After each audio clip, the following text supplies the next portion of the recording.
అంటే మనందరం కూడా భగవంతుని సంతృప్తి పరచాలని చెప్పి భక్తులు ప్రయత్నం చేస్తూ ఉంటారు.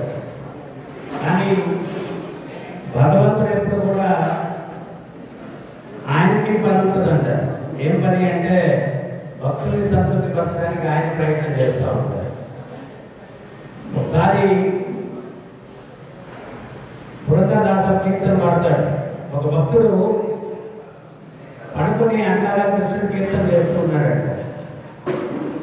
భగవంతుడు కూర్చొని వింటూ ఉన్నాడంట. ఆ భక్తుడు గమనించి, అరే నేను పడుకొని ఉన్నాను, భగవంతుడు కూర్చొని ఉన్నాడు అని చెప్పి ఆయన కూర్చున్నాడంట. భగవంతుడు లేచి నిలబడుకున్నాడు.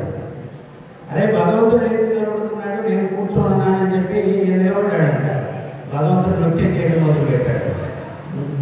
సో ఈ రకంగా పురంధరదాస ఏమంటారు అంటే భక్తునికి భగవంతునికి మధ్య ఒకరినొకరు సేవించుకోవాలని చెప్పి పోటీ జరుగుతూ ఉందంట.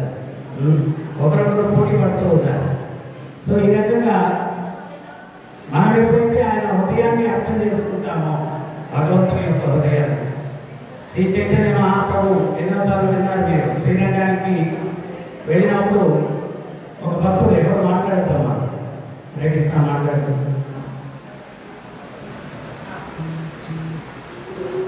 ప్రవచనం జరిగేటప్పుడు దానికి ఎంత విలువ ఇవ్వాలంటే ఒక చిన్న ఉదాహరణ ఇస్తాను. రాఘవేంద్ర స్వామి ఒకసారి ఒక ఊరికి వెళ్ళాడంటే ప్రవచనం జరగడానికి. ఒక గృహస్థులు వాళ్ళ ఇంట్లో ప్రవచనం ఏర్పాటు చేశారు. ఏర్పాటు చేస్తే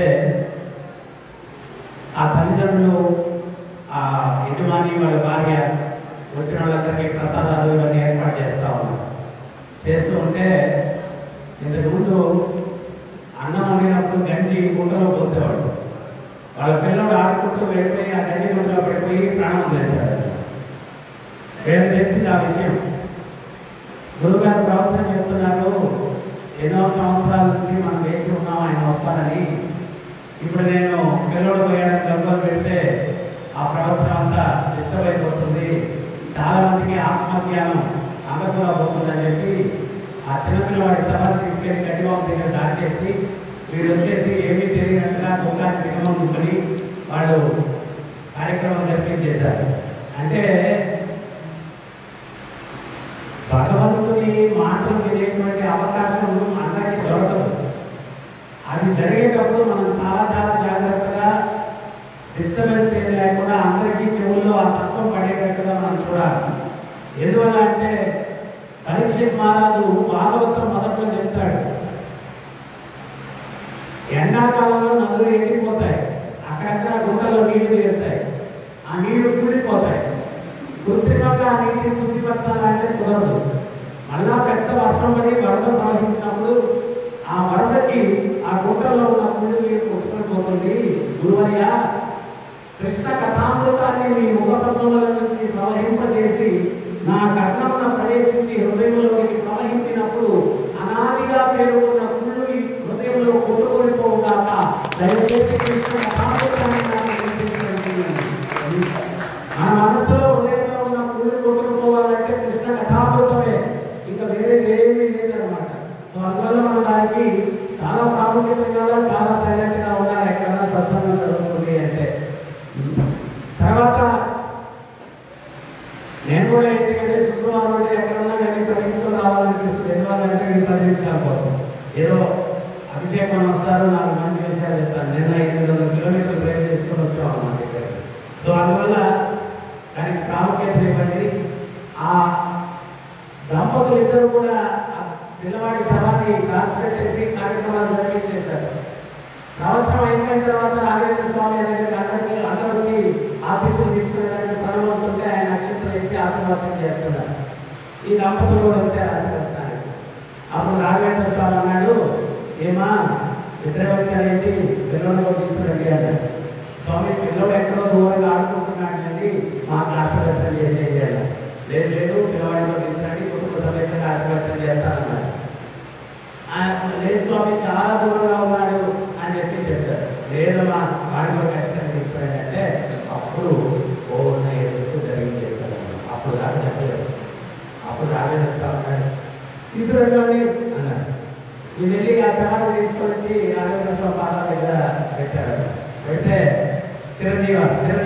ఏరా అన్నాడు.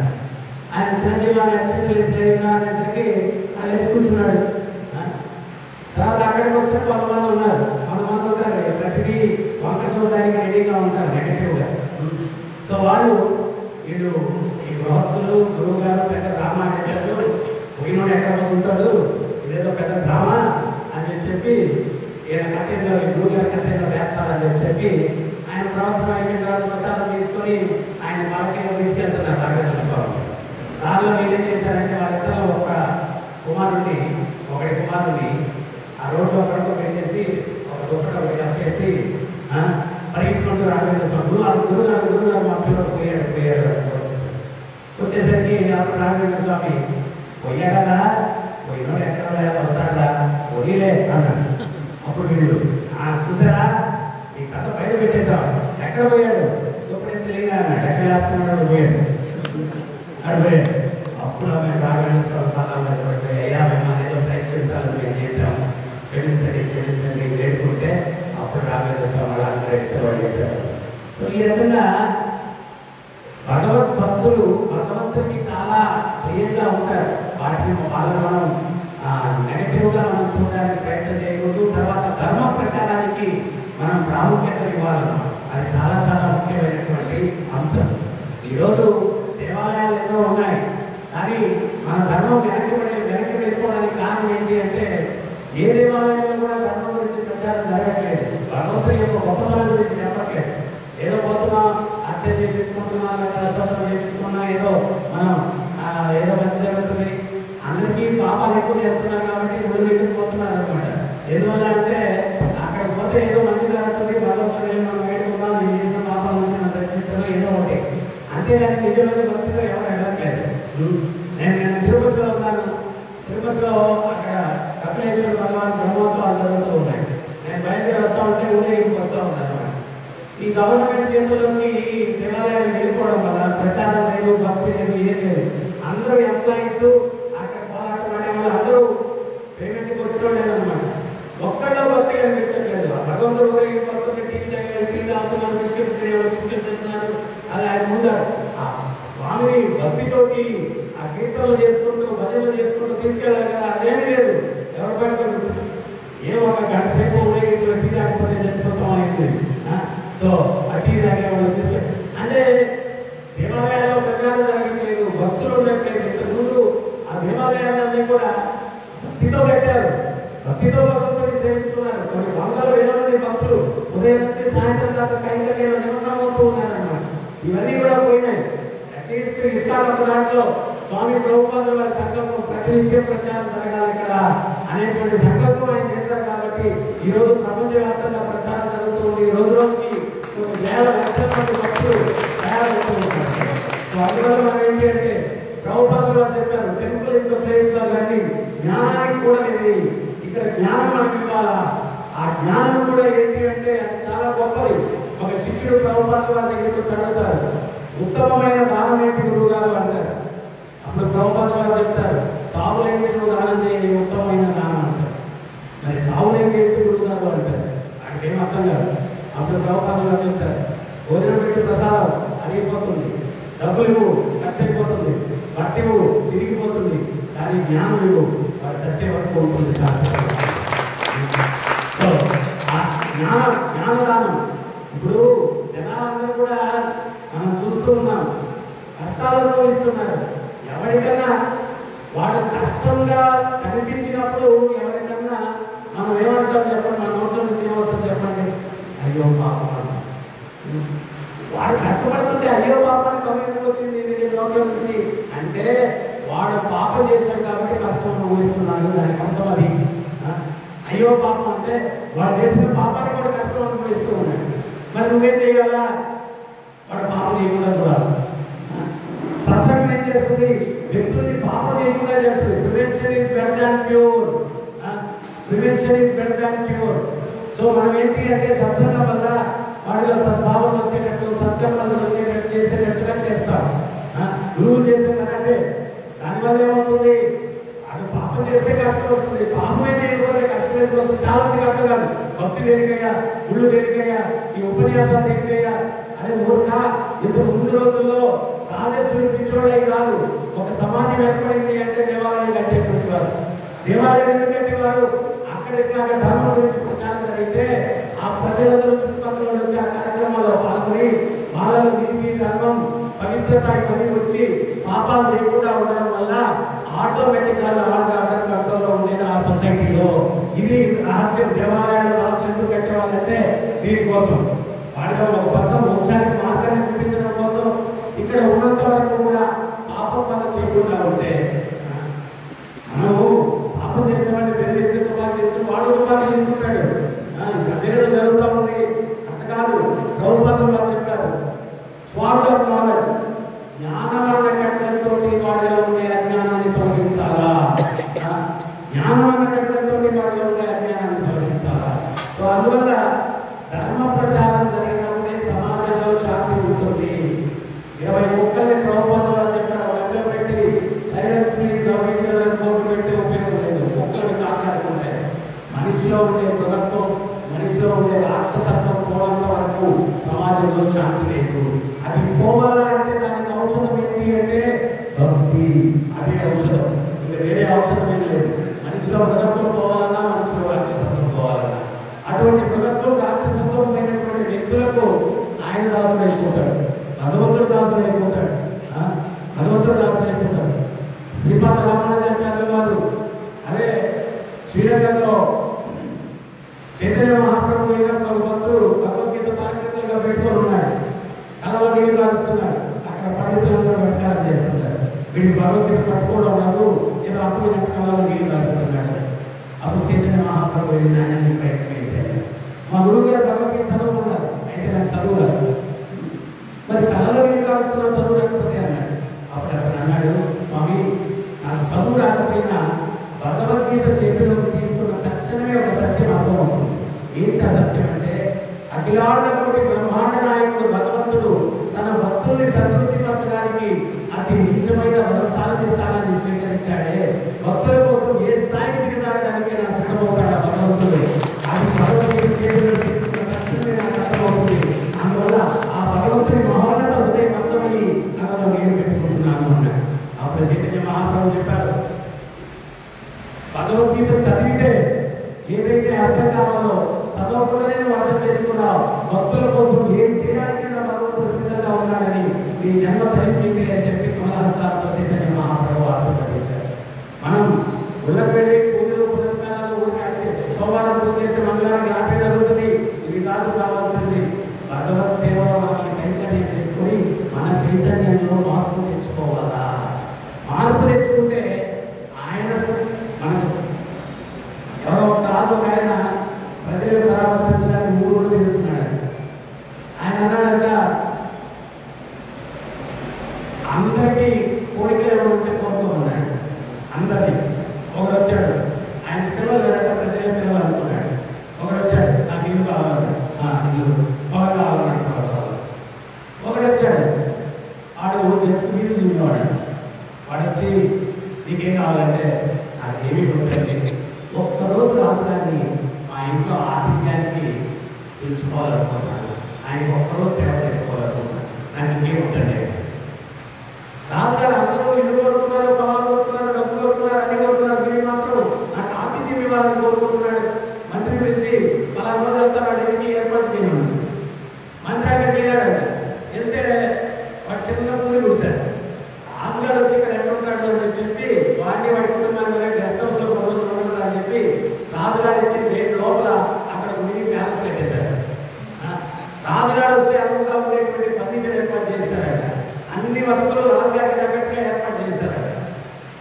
అదే కోరుకున్నాడు, ప్యాలెస్ ఎవరు కోరుకున్నాడా, ఫర్నిచర్ ఎవరు కోరుకున్నాడా, అదే కోరుకున్నాడు, రాజుగారు కావాలనుకున్నాడు. నువ్వు కూడా కృష్ణుడు కావాలని కోరుకో, అన్ని ఆయనతో కృష్ణుడు కావాలని కోరుకో, అన్ని వచ్చేస్తాయి. నువ్వు ఏం కోరుకు ప్రత్యేకంగా నాకు అది కావాలి, నాకు ఇది కావాలి కదా. ప్రభుపాదులా చెప్తారు, ఎవరన్నా దరిద్రం దగ్గరికి వెళ్ళి అది స్కూటర్ కావాలని కోరుకో, స్కూటర్ ఒకటే వస్తుంది.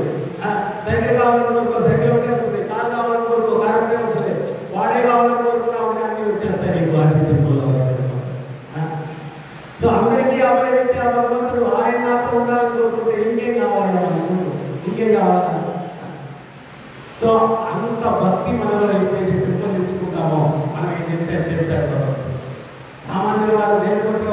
ఆయన చంద్రనారాయణ స్వామి చెప్పారంట, మూల విరాట్ల సేవలు జరుగుతున్నాయి, ఉత్సవాలు జరగట్లేదు, నా ఉత్సవమూర్తి ఢిల్లీ బాద్షా ఆడెక్కువ అక్కడ పెట్టుకొని ఉన్నాడు, వెళ్ళి తీసుకురా అన్నాడు. రామందిలో వెళ్ళారు. వెళ్తే ఆ ఢిల్లీ బాద్షా రామందిలో వారి తేజస్సు అది చూసి ఎవరో పెద్ద ఆచార్యుడు మహానుభావుడు అని చెప్పి ఏంటి స్వామి ఇట్లా వచ్చారన్నాడు. నేను ఉత్సవమూర్తి కోసం వెతుకుతూ వచ్చానన్నాడు. నా స్టోర్ రూమ్లో చాలా దొంగతనం చేసుకుని పెట్టుకున్నాను, వాటిలో ఏమైనా ఉద్యోగం చూడండి అంటే అక్కడైతే లేదండి, ఇక్కడ లేదే అన్నాడు. అట్లయితే అంతఃపురంలో నా కుమార్తె కొన్ని విగ్రహాలతో ఆడుకుంటూ ఉంటుంది, అక్కడ ఉన్నాయేమో చూద్దామంటే అంతఃపురాన్ని తీసుకెళ్ళారు. ఆయన కుమార్తె పిలిపించారు. ఆమె ఈ రామప్రియ విగ్రహం శ్రీరాముడు, ఆయన కూడా సేవించుకున్నారంట. రాముల వారికి ప్రియమైన విగ్రహం అంటే అందుకని రామప్రియ అని పేరు వచ్చిందన్నమాట. సో ఆ విగ్రహం ఆమె ఏదో తిరిగిస్తూ ఉందంట.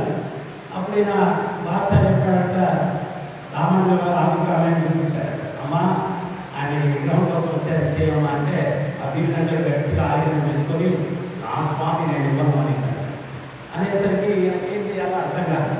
ఇక సింహాసనం కూర్చోన్నారు రామాంజలి గారు.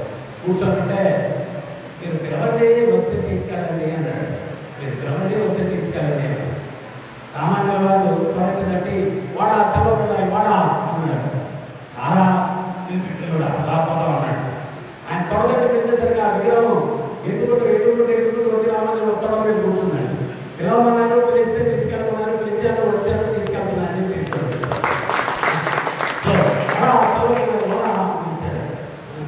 ఆయన అక్కడ గృహస్థ దుస్తుల్లో వెళ్ళారు రామాంజలి గారు మేలుపడి.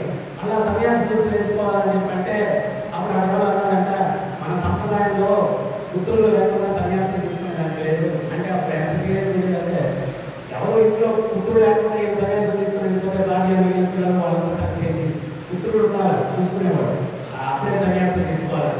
అప్పుడు రామాంజలి వారు భగవంతుడు ఉత్సవం చూపించి యువతా నిర్మలం సంపత్ కుమార వీడే నా పిల్లలు భగవంతుని చూపించి సంపత్ కుమార అని చెప్పన్నాడు. ఈ రోజుకి కూడా దానివల్ల ఏంటి అంటే వేరుకోటిలో మొదటి కైంకర్యం రామాంజలి ఫాదర్ తండ్రికి జరుగుతుంది, తర్వాత భగవంతుడి కైంకర్యం. ఎందువల్లంటే ఆయన నాన్న అన్నాడు ఎంత కుమారుడు అన్నాడు కాబట్టి ఫస్ట్ కైంకర్యం రామాంజలి వారు జరుగుతుంది ఆచార్యుల వారికి, తర్వాత భగవంతుడికి జరుగుతుంది. సో ఈ రకంగా భగవంతుడు ఆ భక్తి అనేది ఉంటే వాళ్ళకి వశమైపోతాడు అన్నమాట. ఉడిపిలో కనకదాసు ఆయన సూర్యుడు అనేది మందిరం లోపలికి ప్రవేశించలేదు, భోజనం కూడా దొరకలేదు, ఆయన తీర్థం చేసుకుంటూ వీరులనే తిరుగుతూ ఉన్నారు. చాలా బాగా ఆకలిగా ఉంది, ఎన్ని రోజులు తెలియదో ఏమో, ప్రాణం పోయేటట్టుగా ఉంది. అప్పుడు ఆయన అనుకున్నాడు ప్రాణంగా వెతుక్కోవాలి కదా భగవంతుని దర్శించేందుకు చెప్పి ఒక ఇంట్లో గంజి మారిస్తే గంజి మారుకుంటూ ప్రాణంలో నుంచి బయటకు వస్తుందంట. ఆయన ఏం చేశారంటే గంజిని స్వీకరించి ప్రాణం వెతుక్కుంటామని చెప్పి దోశలోకి గంజి తీసుకుని మనసులో భగవద్భక్తులు ఎవరు కూడా భగవంతుడికి అర్పించకుండా ఏమీ తీసుకోరు కదా.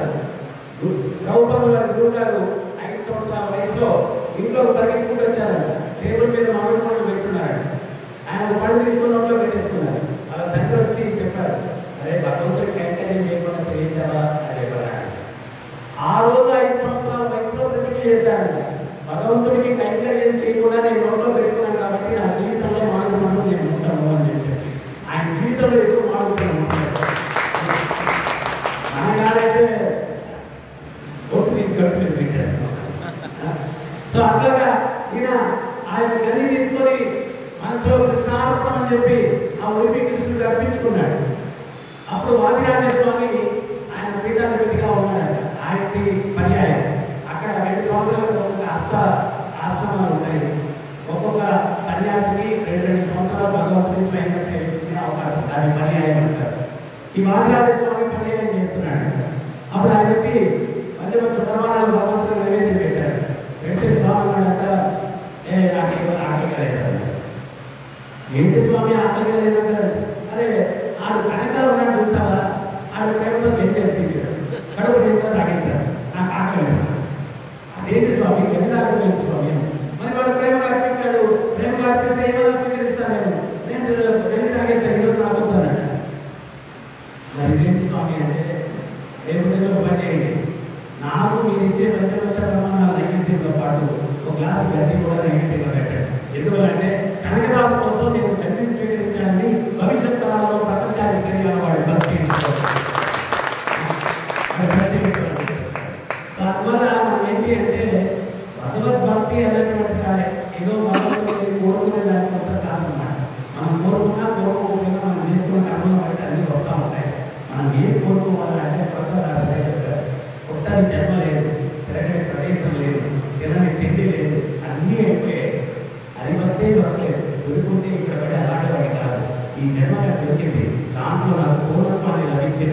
స్వామి అందువల్ల మీరందరూ కూడా మనుష్య జన్మ చాలా ప్రత్యేకమైనటువంటి సృష్టిలో 84 లక్షల జీవజాతులు ఉన్నాయి. చివరిగా మనుష్య జన్మ వస్తుంది.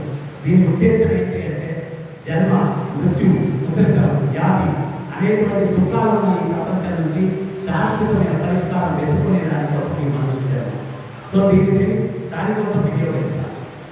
అందుకని ఈ మనుష్య జన్మలో భగవద్భక్తిని పొందినట్టుగా మనం ప్రయత్నం చేయాలి. కృష్ణ అంటే సర్వాకర్షణీయుడు. పవిత్ర భక్తి అన్నటువంటిది ఆ కృష్ణుడిని కూడా ఆకర్షిస్తుంది. హరిభక్తి సుదూరయించుతుంది. భగవద్భక్తి హీనస్య జాతి శాస్త్రం జపం తపం అప్రాణస్య హీ దేహస్య నూతనం లోకరంజనం. భగవద్భక్తి అనేది లేకపోతే గొప్ప జాతిలో పుట్టి శాస్త్రాలు అధ్యయనం చేసి జపాలు చేసి తపస్సులు చేసి ఉపవాసాలు చేసి ఇవన్నీ కూడా శవానికి అలంకరణ చేస్తే ఉపయోగం ఉండడం లోకరంజనం. సో అందువల్ల మనం భగవద్భక్తిని పొందాలి. ఆ భక్తి ఏంటి అంటే అన్యాభిలాషిత శూన్యం జ్ఞానకర్మ అనామృతం అనుకూలైన కృష్ణానుశీలనం భక్తి ఉత్తమం. నాకు ఏ కోరిక లేదు. ఈ భాగవతాల సేవ అందిస్తే చాలా అంతకుమించి కేవలం. సో అందువల్ల కలియుగంలో ప్రత్యేకించి ఈ యొక్క దుర్వ్యసనాలకు దూరంగా ఉండడం. ఎందువల్ల అంటే ఈ వ్యసనాలు మనిషిని మృగంగా తయారు చేస్తాయి. సో అందుకని వ్యభిచారం లేదు, జూదం లేదు, మద్యం లేదు, మాంసభక్షణ లేదు. ఈ 4 వ్యసనాలకి దూరంగా ఉంటూ భగవద్ నామాన్ని జపించాలి. నామం ధ్యాయతో విష్ణు త్రేతాయాజతో ద్వాపరే పరిచర్యచ్చే కలోత్తర హరికీర్తన. సత్యయుగంలో తపస్సులు, త్రేతాయుగంలో యజ్ఞ యాగాదులు, ద్వాపరయుగంలో విగ్రహారాధన, కలియుగంలో నామ సంకీర్తన. హరే కృష్ణ హరే కృష్ణ కృష్ణ కృష్ణ హరే హరే హరే రామ హరే రామ రామ రామ హరే హరే. ఇది షౌడచకనామన కలికల్మషనాశనం నాతరో భరతలో పాయత్ సర్వవేదేషు దృశ్యతి. ఈ 16 పదాలైన భగవంతుని ఎవరైతే జపిస్తారో కలికల్మషనాశనం, కలికాలంలో ఉండే కల్మషాలన్నీ నాశనం అవుతాయి. నాతరో భరతలో పాయత్ సర్వవేదేషు దృశ్యతి. వేదాలు మొదటి నుంచి చివరిదాకా తిరగేసిన ఇంత మించిన తరుణోపాయం లేదు. నేను ఇంకో భక్తుడు ట్రై చేసుకుంటూ వస్తుంటే ఎవరో తునిలోనే ఎక్కడో ఒక మాతాజీ చెప్పిందంట, టెన్షన్లు నాకు లైఫ్లో ఎక్కడేంటి అంటే ట్యాప్ తిప్పేసి ఆ ట్యాప్ మీద కూర్చునేదాన్ని నెత్తి మీద వాటర్ పడితే ఆ టెన్షన్ నుంచి రిలీవ్ అవుతారు. ఏం చేయాలో అర్థం కావట్లేదు. నేను అన్నాను ట్యాప్ మీద కూర్చునింది రాయేమని చెప్పి చెప్పలేదు ఎవరితోనూ ఒకసారి. సో అట్లా ఉన్న సమయంలో మీరు భగవద్ నామం జపించమని చెప్పారు. ఆ నామం జపించడం మొదలుపెట్టిన తర్వాత నేను ట్యాప్ కింద కూర్చునే పడిపోయింది. నాకు ఎంతో ప్రశాంతంగా ఉన్నాను, ఎంతో ఆనందంగా ఉన్నాను.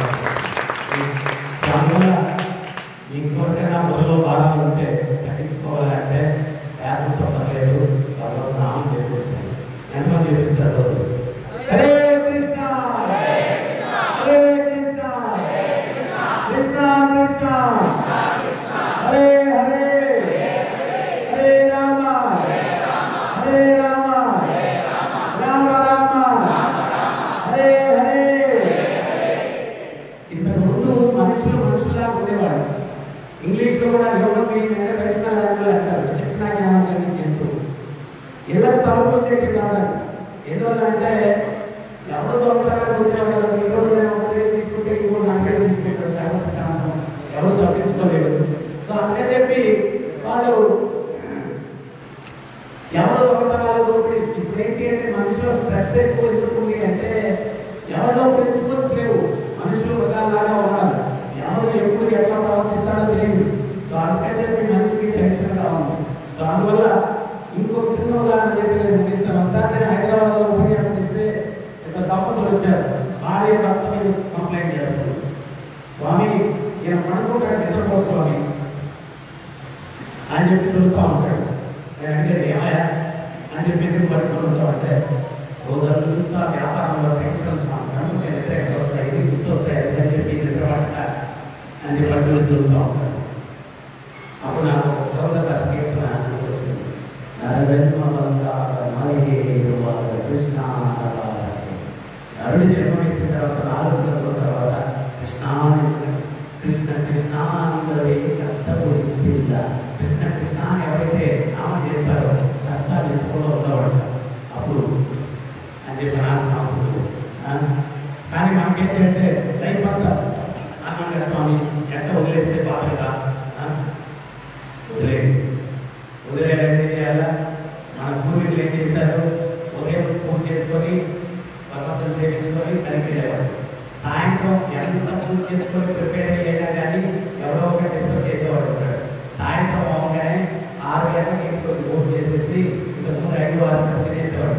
పోయి దేవాలయంలో హరికథ సత్సంగం జరిగేది, అక్కడ పోయి కూర్చునేవాడు. ఆ ఊళ్ళో ఉండేటువంటి ఆ ప్రవచనం వినేసరికి అన్ని గుళ్ళో వదిలేసేవాడు. ఇంటికి వెళ్ళిపోయి హ్యాపీగా ఉంటున్నాడు. ఇప్పుడు టైం టు టైం గొడవలకి ఎక్కించుకునే కానీ దించుకునే పరిస్థితి లేదు. పని కష్టపడి వచ్చి ఇంట్లోకి వచ్చి టీవీ పెడతాడు, రిలాక్స్ అయిపోతాడు. కాఫీ అంటాడు, భార్య కాఫీ తీసుకుని వచ్చేటప్పుడు కళ్యాణ్ జ్యువెలర్స్ అడ్వర్టైజ్మెంట్ అన్నమాట. ఏమండి ఈ నెక్లెస్ కొలే ఉందండి అంటుంది భార్య. వీరికి నూనె రకం మీద సంటే పెట్టండి మొన్న గురించారంటాడు. మొన్న అంటే అది పాపుదండి ఇది పప్పుదండి అని పప్పు వెనక్కి వెళ్ళిపోతా ఉంటుంది. అప్పుడు ఈయన అనుకుంటాడు ఏదో ఒక కమిట్మెంట్ అవుతాయి కానీ ముందు కావడం అని చెప్పి సరేలే అంటాడు. సరేలే అందుకే నుంచి అదెక్ట్ సంపాదించాలా లేక కొనియాలా వీటికి నెక్స్ట్ అసలు దేనికి పెట్టే టీవీ రిలాక్స్ అవ్వడానికి. అదే ఇద్దరు కలిసి దేవస్థానానికి ఇక్కడ వెళ్ళగలిగితే ఏమన్నా తీసుకెళ్ళేది ఉందా ఎంతున్నా కానీ చెప్పి భగవత్ సేవ చేసుకుందాం అని చెప్పి ఒక వస్తుంది. అది మంచిదే ఇది మంచిదే మనమే ఆలోచించుకుంటాం. అందువల్ల వదిలించుకునేది పొరలో ఉండేటువంటి పొరలు తీర్చుకునేది మనకు కావాలి. పొరలో ఇంకా ఎక్కించుకునేది కాదు. ఆ తీర్చుకునే విధానం ఒక్కటే భగవత్ చరిత్ర, ఇంకా ఎక్కడా లేదు తీర్చుకునే విధానం. అందువల్ల సమయం ఉన్నప్పుడల్లా మందిరానికి రండి, భగవత్ సేవలో పాల్గొనండి, సత్సంగంలో పాల్గొనండి, ప్రతిరోజు భగవత్ నామాన్ని జపించండి. స్వామి ప్రభుపాదుల పుస్తకాలు ఏమైనా తీసుకెళ్ళి రోజు వచ్చేదానికి అవకాశం ఉండదు. మీరు పనిచేసే దగ్గర ఇంట్లో పెట్టుకుంటే ఒక్క పేజీ చాలు, నేను చెప్పిన ఇంట్లో వస్తాయి.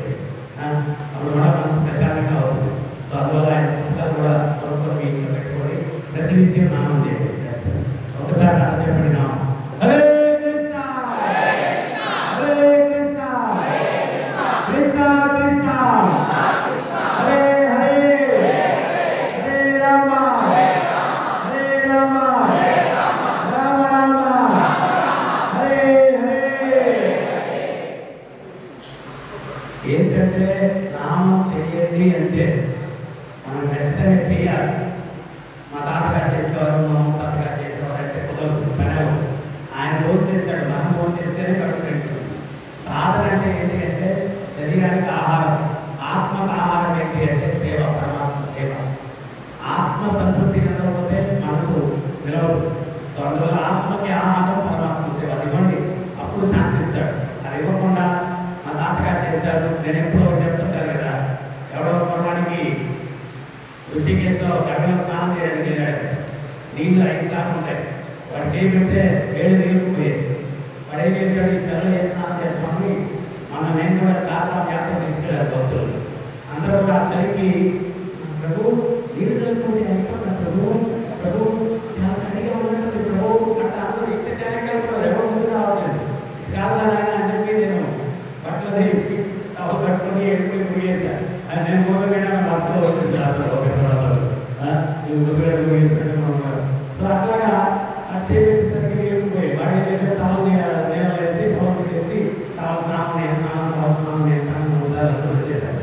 ఇంకోటి ఎదురుడాడు ఏంటంటే స్నానం చేసా ఉన్నాడు, చేస్తాం వస్తా ఉన్నాడు, చేసావు అన్నాడు. టవల్ నేల పెట్టేసి టవల్ స్నానం నేను స్నానం 3 సార్లు వచ్చేసాడు. ఆడికైనా తిరగలడు, ఆడే చేశాడు ఇచ్చి పెట్టి 2 స్నానం నేను స్నానం 2 స్నానం నేను స్నానం. ఇటువంటి స్నానం శుద్ధి జరుగుతుంది కాబట్టి. సో శరీరం చైతన్య మహాప్రభువు చెప్పారు, శరీరం అపరిశుభ్రంగా ఉంటే స్నానం చేస్తావు, ఉదయం అపరిశుభ్రంగా ఉంటే నామం చేయాలా. ప్రహ్లాదుడు కూడా చెప్తున్నాడు భాగవతంలో, ఈ నామం ఎంత శక్తివంతంగా ఉంటాయా, నామ రూపంలో అందరి హృదయాల్లో మీకు ప్రవేశించి హృదయాలను ప్రశాంతంగా ప్రవేశిస్తావు. మనం ఈరోజు నియమాలు పాటించాలని కష్టపడుతున్నాం. ఆఫ్రికాలో స్వామి ప్రభుపాదులు వారిని ప్రచారం చేస్తే క్యానిబాల్స్ మనిషి మాంసాలని చెప్పారు. అటువంటి వ్యక్తులు ఈరోజు నీరు కూడా లేకుండా ఆహారాన్ని తింటూ జీవితాన్ని